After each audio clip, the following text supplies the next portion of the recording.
నమస్కారం సుందరామిరెడ్డి గారు. నమస్తే అండి. ఈ మధ్య కాలంలో అంటే స్టాక్స్‌లో గనుక మనం చూసుకుంటుంటే ఒక టర్మినాలజీ అనేది పర్ఫెక్ట్‌గా వినిపిస్తుంది. క్యాన్సిలింగ్ అనేది. ఆ! అసలు ఇది ఏం ఇండికేట్ చేస్తుంది? అంటే ఓవరాల్‌గా అసలు దానికి సంబంధించినటువంటి అబ్రివియేషన్ ఏంటి? రైట్. హ్మ్. సో, బేసికల్‌గా స్టాక్ మార్కెట్‌లో ఏంటంటే ఒకటి షార్ట్ టర్మ్ కోసం స్పెక్యులేషన్ చేస్తారు. హ్మ్. లేదా లాంగ్ టర్మ్‌లో ఫండమెంటల్ చూసుకొని హ్మ్. ఉంచుకుంటారు మంచి కంపెనీ అనుకోని చెప్పేసి. ఈ కొత్త ప్రొఫెషన్ ఏందంటే ఈ షార్ట్ టర్మ్ మరీ టూ మచ్ స్పెక్యులేషన్ వద్దు.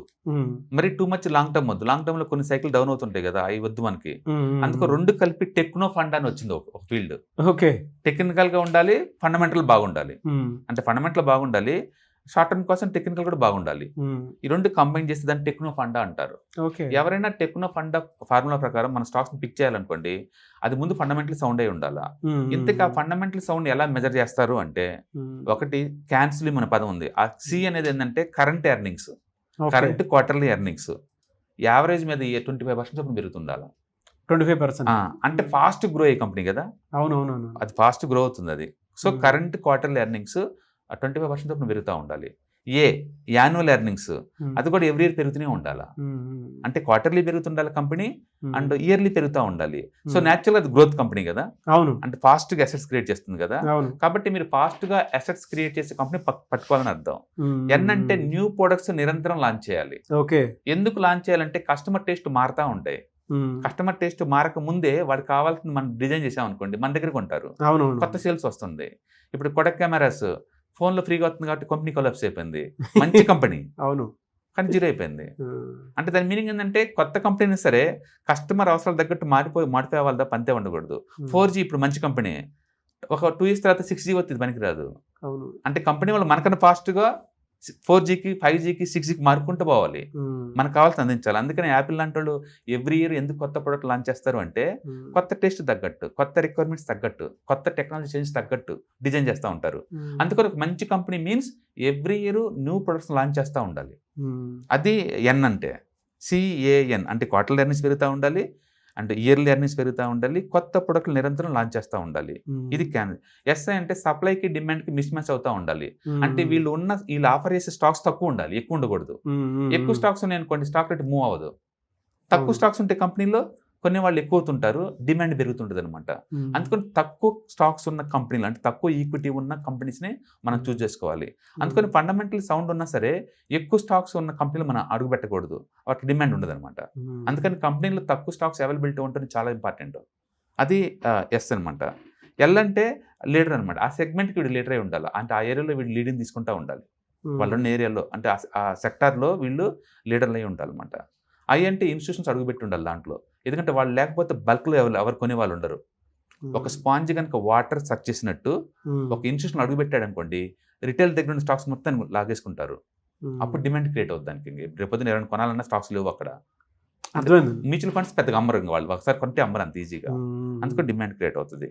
ఓకే. ఓకే. రెండోది ఎం అంటే మార్కెట్ డైరెక్షన్‌లో పార్టిసిపేట్ చేస్తా ఉండాలి. హ్మ్. అంటే మార్కెట్ కంటే ముందు ఈడు మూవ్ అవుతా ఉండాలి. ఓకే. అందుకని ఈ మొత్తాన్ని కలిపి, ఈ ఫిల్టర్స్ క్యాన్సిలింగ్. మొత్తం కలిపి క్యాన్సిలియం అంటారనమాట. అంటే హ్మ్. సింపుల్ చెప్పాలంటే ఫాస్ట్‌గా సేల్స్ గ్రో అయ్యే కంపెనీ నిరంతరం న్యూ ప్రొడక్ట్ లాంచ్ చేసుకుంటూ ఉండేవాటికి తక్కువ స్టాక్స్ అవైలబిలిటీలో ఉండి రిలేటివ్ స్ట్రెంత్ ఎక్కువ ఉన్న సెక్టార్ యొక్క లీడర్ క ఉన్న కంపెనీని పిక్ చేయండి అని అర్థం. ఓకే. అది నేను పిక్ చేస్తాను ఆ కంపెనీని. ప్లస్ ఇప్పుడు టెక్నికల్‌గా బాగుండాలి మళ్ళీ. హ్మ్. టెక్నికల్‌గా అంటే ఏదో ఒక ప్యాటర్న్ చూసుకుంటారనమాట. టెక్నికల్‌గా బాగుంటే నేను కొంటా. అంటే ఫండమెంటల్ బాగుండాలి, టెక్నికల్‌గా బాగుండాలి. ఈ 2 ఉంటే నేను తక్కువ టైం కోసం ఇన్వెస్ట్ చేస్తాను. ఓకే. అంటే మీరు షార్ట్ టర్మ్ కోసం ఇన్వెస్ట్ చేయాలంటే, ఫాస్ట్‌గా ఎక్కువ డబ్బులు కావాలంటే ఈ టెక్నో ఫండ్ కలిపి వాడతారు. హ్మ్. ఇది ఫస్ట్ టైమ్ ఇది వాడింది విలియం ఓ నెయిల్ అని చెప్పేసి ఒక ఒక ఎక్సలెంట్ హ్మ్. ఎక్సలెంట్ ట్రేడర్ అనమాట. సో, ఆ టర్మినాలజీ ఆయన దగ్గర నుంచి ఆయన వచ్చింది. నుంచి ఆ పదం ఆయన how to make the money from stock market అని ఒక బుక్ రాశారు. అందులో ఈ మెథడ్ గురించి మాట్లాడారనమాట. అప్పటినుంచి ఈ మెథడ్ చాలా పాపులర్. క్యాన్సిలింగ్ అనేది చాలా పాపులర్ టెర్మినాలజీ. అందుకని మీరు ఏదైనా స్టాక్స్ పిక్ చేయాలంటే ఆహ్, 5,000 స్టాక్స్ ఉన్నాయి. ఏటిని పిక్ చేయాలంటే ఆన్సర్ క్యాన్సిలింగ్ ఇస్తది నీకు. ఓకే. ఈ ఫిల్టర్‌లో పాస్ అయిన స్టాక్స్ మాత్రమే నువ్వు ట్రేడింగ్‌కి వాడుకోవాలింకా. యెస్. ఇప్పుడు మళ్ళీ టెక్నికల్‌గా బాగుందనుకోండి, మేము కొనుక్కుంటాం. అందుకని మనం ఏదన్నా తక్కువ టైంలో మనీ మేక్ చేయాలి స్టాక్ మార్కెట్‌లో అంటే, మనకున్న మెథడ్ ఏంటంటే, ఫస్ట్ ఎన్విరాన్మెంట్ ఎలా ఉంది? ఇప్పుడు మార్కెట్ బుల్ మార్కెట్ రన్ అవుతున్నాయా? బేర్ మార్కెట్ రన్ అవుతున్నాయా? హ్మ్. హ్మ్. హ్మ్. మీరు బై చేయాలంటే బుల్ మార్కెట్ రన్ అయ్యే దాంట్లోనే బై చేయాలా. అందుకని నిఫ్టీ బాగుండాలా. రెండోది ఏ సెక్టర్ బాగా ముందుకెళ్తుంది? హ్మ్. ఆ సెక్టార్‌కి ఫోకస్ చేసుకోవాలా. అండ్ థర్డ్ వన్ ఆ సెక్టార్‌లో ఏ స్టాక్స్ బాగున్నాయి? ఆ సెక్టర్ని పట్టుకోవాలి. ఇప్పుడు ఆ స్టాక్ క్యాన్సిలింగ్ టీమ్ పాస్ అవుతుందా లేదా, టెక్నికల్గా బాగుందా లేదా, ఇవి చూసి అప్పుడు ఎంట్రీ తీసుకొని ఇప్పుడు లాస్ అయితే ఎక్కడ బయటికి పోవాలా అండ్ ప్రాఫిట్ అయితే ఎక్కడ బయటికి పోవాలా అట్లా పిక్ చేస్తారనమాట. ఈ టోటల్ మెథడాలజీని మనం టెక్నో ఫండా స్టాక్ పికింగ్ అంటాం. Very good sir. అంటే ఒక సిస్టమ్ కూడా ఉంది మీరు మాట్లాడిన దాంట్లో కూడా. యా అందుకని అంటే ఏది నచ్చితే తీసుకోరండి, సైంటిఫిక్ వేలు అనలైజ్ చేసుకుంటూ పోతారు. అందుకని ఒకప్పుడు అంటే లాంగ్ బ్యాక్ ట్రేడింగ్ అనేది కొత్త ప్రొఫెషన్ కదండి. ఇండియన్ వరల్డ్ వైడ్గా స్టాక్ మార్కెట్ స్టార్ట్ అయింది 1602లో అండి. 1602 అప్పటి నుంచి ఉన్నాయి స్టాక్ మార్కెట్స్. అంటే ఈ ప్రొఫెషన్ కొత్త ఏం కాదు. కానీ రాను రాను కొత్త కొత్త మెథడ్స్ అన్ని ఇన్బిల్డ్ చేసుకుంటూ అది మోడర్నైజ్ అవుతూ ఉందన్నమాట. రిస్క్ తగ్గుతూ ఉంది. ఎందుకు తగ్గుతుందంటే ఇప్పుడు టూల్స్ అన్ని బాగా డెవలప్ అయినాయి, పికింగ్ ఈజీ అయిపోతుంది ఇంత ముందుతో పోల్చుకుంటే. కాబట్టి మీరు ఎవరైనా టెక్నో ఫండా చేద్దాం అనుకుంటే కనుక ఈ క్యాన్సిలింగ్ మెథడాలజీ బాగా ఈజీ అవుతుంది మంచి క్వాలిటీ స్టాక్స్ పిక్ చేయడం కోసం అనమాట. వీటికి స్కేనర్స్ ఉంటాయి. మనం అవి రన్ చేసినప్పుడు ఈ ఫిల్టర్ మ్యాచ్ అయ్యేలా ఉన్న స్టాక్ లిస్ట్ బయటకు వస్తుంది అనమాట. అందులోనే మీరు కనుక ట్రేడింగ్ కానీ ఇన్వెస్ట్మెంట్ కానీ చేస్తే డెఫినెట్గా మీరు చూస్తున్నట్లయితే సింపుల్ చెప్పాలంటే ఒక మంచి ఫాస్ట్ గ్రోత్ కంపెనీని ట్రేడింగ్కి పిక్ చేస్తున్నట్లయితే ఈ మెథడ్ ప్రకారం. Very good sir. Thank you అండి. Thank you so much.